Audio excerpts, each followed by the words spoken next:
back to our channel. So for today's video, we are going to give an overall tutorial of Pesach. So let's get into the video. So the night before Erev Pesach, we do something that's called Bedikat Chametz. We use a feather, a candle, and we use a broom and dustpan. As you can see, Shir is looking for chametz, and look what she found, a donut on the table. Woo! And look what she found in the corner, 2 pieces of bread, blah blah chametz.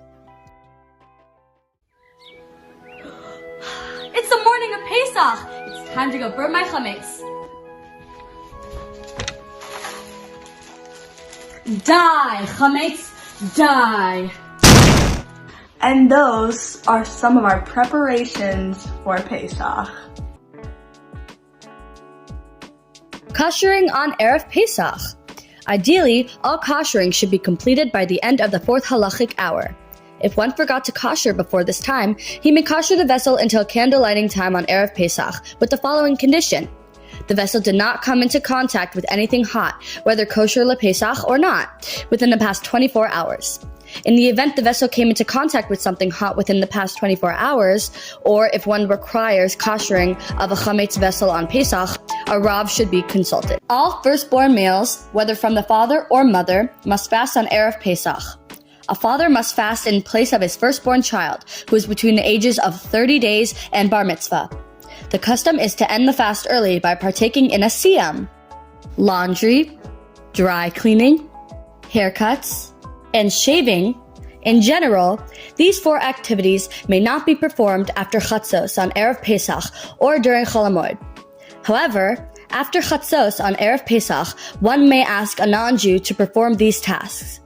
Letzorach HaMoed. Now we're moving on a bit forward to the steps of the Seder plate. Also, I just noticed you didn't like this video, so go like and subscribe. This is a chicken bone. I hope you're not vegetarian. The reason we eat this on Pesach is because it reminds us of the Pesach karbanos that we used to give to the Beit HaMikdash. A hard-boiled egg. This hard-boiled egg reminds us of the festival offering to the Beit HaMikdash. Our lovely maror. This maror, it's not so lovely actually. It actually reminds us of the salty times and sad times in Egypt. This is charoses. It resembles clay and bricks, and it reminds us of how we were forced to work as slaves in Egypt. This is a potato. It's for karpas. You can use celery if you want, and you dip it into salt water because it reminds us of our bitter tear that we shed in Egypt. I look like this in the morning. She does. This is chazeres, or lettuce. This is our second bitter herb that we eat this Seder, and we eat it with maror and matzah in a sandwich.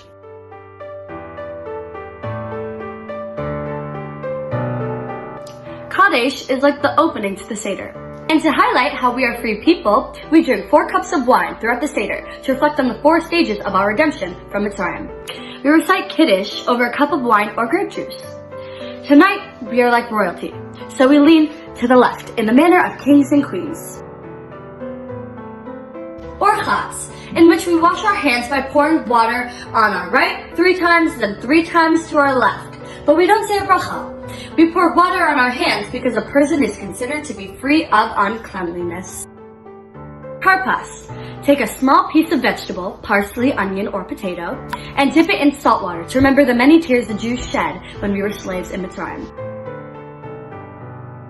Yachatz. The middle matzah on the Seder plate is broken in half. The smaller part of the half that was broken is returned to the middle of the 2 whole matzahs that are already there. The piece that remains on the Seder table is the poor man's bread, over which the story of our slavery is set. Poor people only eat a small part of their bread. They need to save the rest in case tomorrow there is none. The bigger part of the broken matzah is to put in a cloth bag and is hidden for the afikomen later on. Magid.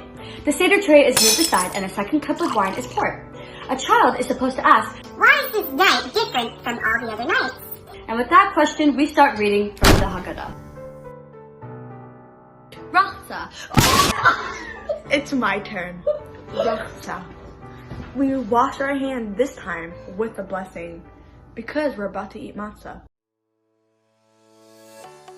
Motzi. We take 3 matzahs, the top one, the middle broken one, and the bottom one. We say a bracha on all of them. You put the bottom one back with the broken one.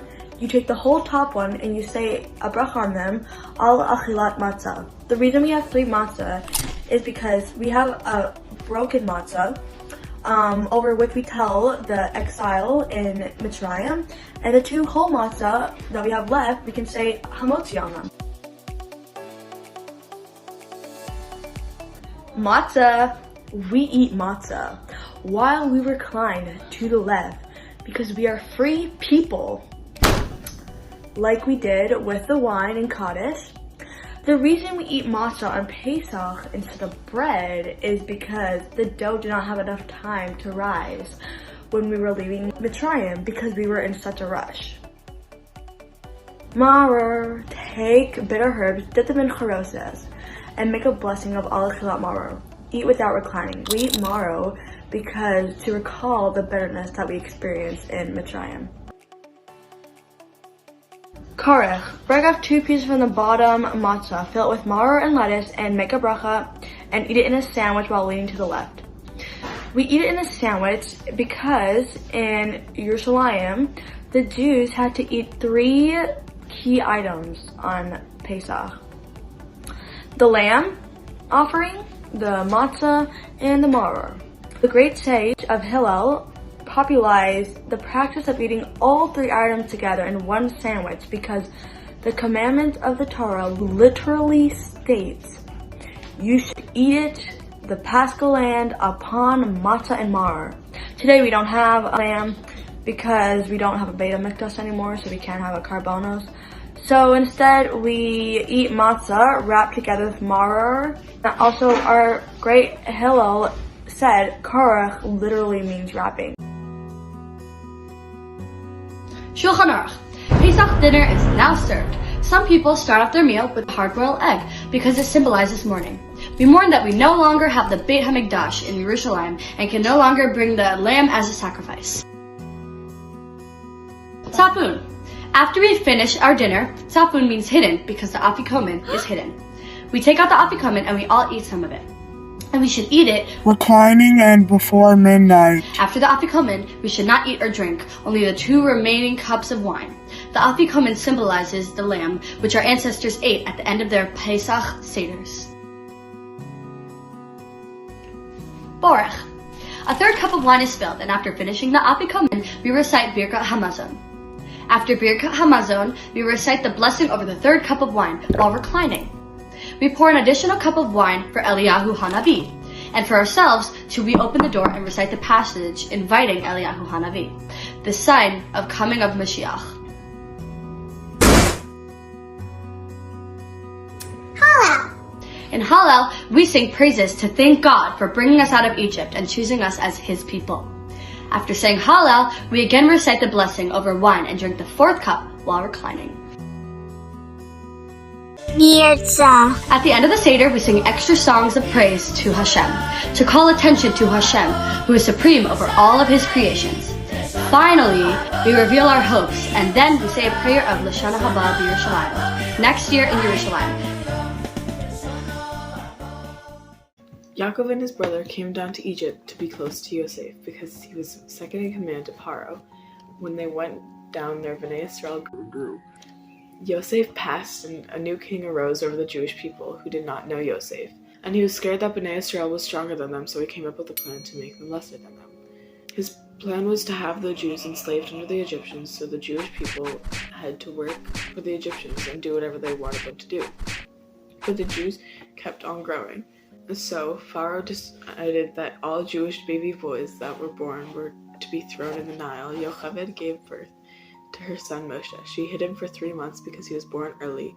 But eventually she had to give him up, so she made a basket for him and put him in the Nile. Pharaoh's daughter went out to the Nile to bathe. Then she saw the floating basket. So she reached out, took the basket, opened up the lid, and saw a crying baby.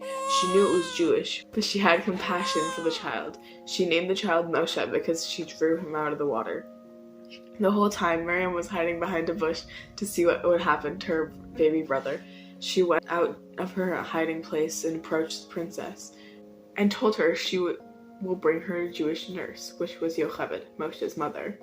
And Basia told Yocheved to take care of him until he does not need nursing anymore. When Moshe grew older, he is returned to the palace, where Paro's daughter raises him like a son. When Moshe is older, that he realizes that the Jewish people are his brothers, and he is appointed as leader, and his brother Aaron as his spokesman. And they go up to Paro and ask him to let the Jews go. Paro refuses, so Moshe goes to Hashem. So Moshe went to Hashem, "Why are you doing this to my Jewish people?" And Hashem said, "Now you shall see what I will do to Paro. For with a strong hand he shall let them go, and with a strong hand he shall drive them out of his land." Moshe and Aaron came multiple times to Paro to tell him to let his people go. But Paro refused every time. So Moshe warned him that the plagues are coming to Egypt.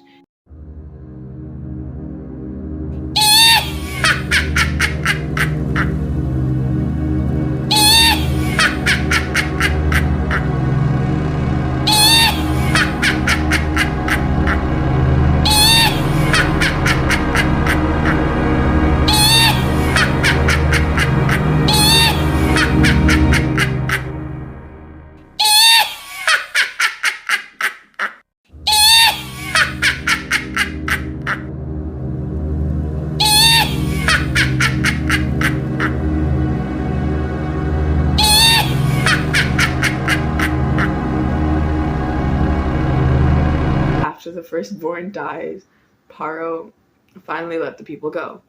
And since they were in such a rush, their dough did not rise, and it turned into matzah.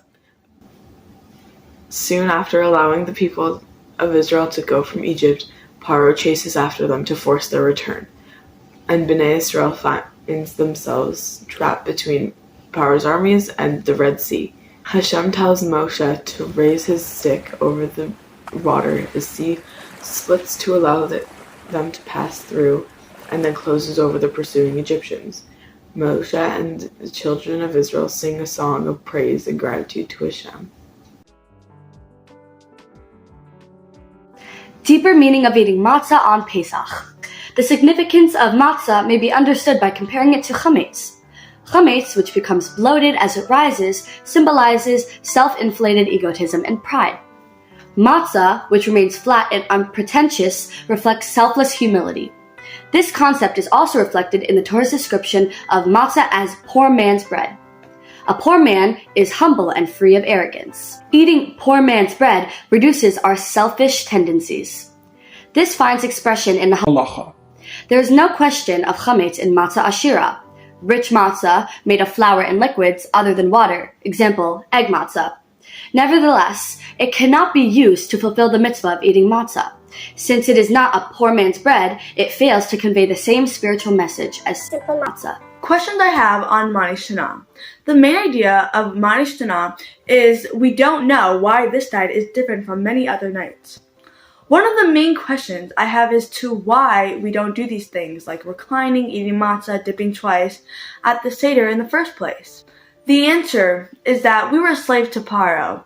We didn't ask why he wanted us to do something. He just asked us something and we obeyed him. Now we do these things at the Seder because Hashem said that is what we are supposed to do. He told us something and we obey him. Another question about Mani Shana was, why do we lean while we eat? On all the other nights, we never lean while we eat.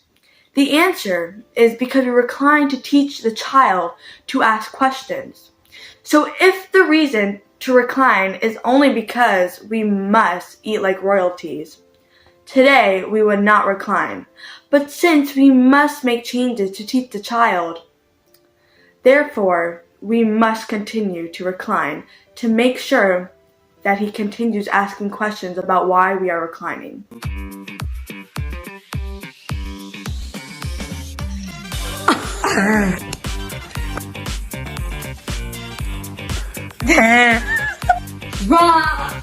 Wrong!